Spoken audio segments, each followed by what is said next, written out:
Hi everybody, my name is Kaisa Sandberg. I'm a professor of theater here at Arkansas State University. I primarily teach lighting and sound courses, but I also teach fine arts theater.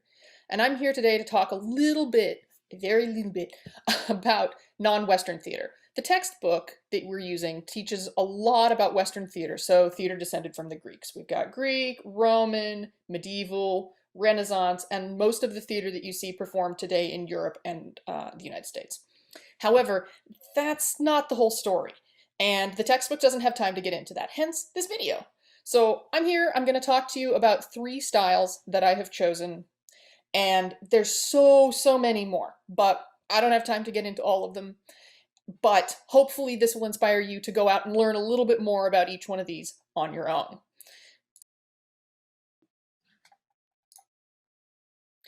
So the first thing I want to talk to you all about today is Beijing opera. Beijing opera is also known as Jingju, and it started somewhere between 1636 and 1912, probably somewhere in the mid-1700s. It's based off of another type of older opera called Hui opera, and it combines music, vocal performance, mime, dance, and acrobatics, as you can see from these beautiful photos.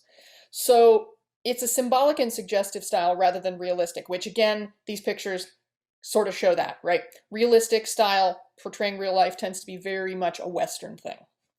But this sort of symbolic and over the top, what we would consider as Westerners over the top, is very much what the focus of Beijing opera is.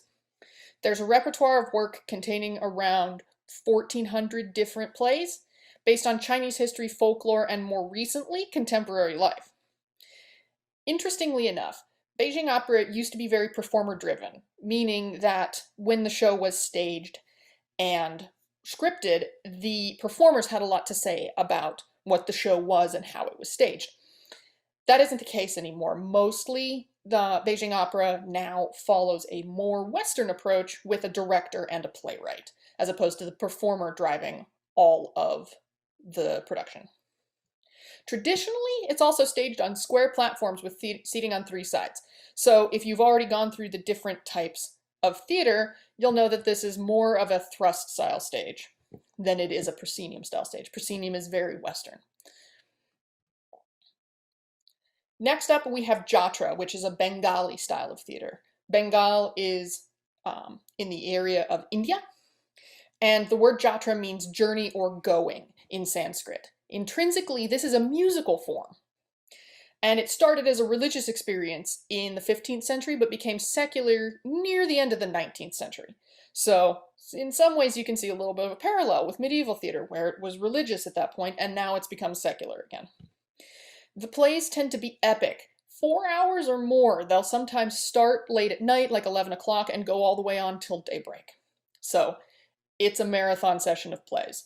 Usually they're performed in open-air arenas, and the cast used to predominantly be male, although now there are female actors as well.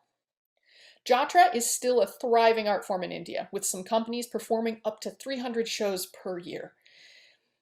That's something I should have mentioned about Beijing opera as well. Still thriving, still being performed.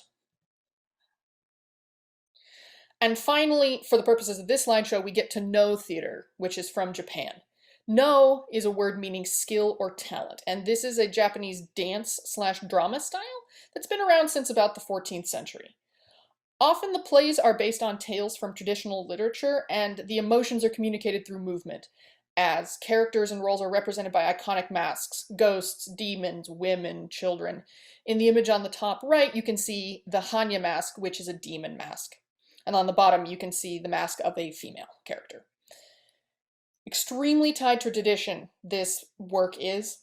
It's a very rigid format. There's no innovation. These plays are performed in a specific way, and they are always performed that way. Used to be performed by men only. Women started being able to perform around the 1900s. The stage, as you can see in the picture on the left, has an independent roof that hangs over the playing space, and the audience can see the actors before they enter and exit the main playing space. There's a bridge on what looks like the up left of that picture there. There are never any scene changes or scenery, and those people you can see in the background are the musicians that accompany these performances. And there's a repertoire of about 2,000 or so known plays. Again, still performed to this day in Japan. Other types of non-Western theater, kabuki out of Japan, bunraku, which is a puppet theater out of Japan, Yoruba opera out of Nigeria, Sanskrit drama in India, Kathakali in India, and so many more styles. This presentation really only brushes the surface, but hopefully this is giving you a brief insight into what non-Western theater can look like. And hopefully you'll go search out some videos on your own because they're really, really cool styles. Thanks for listening.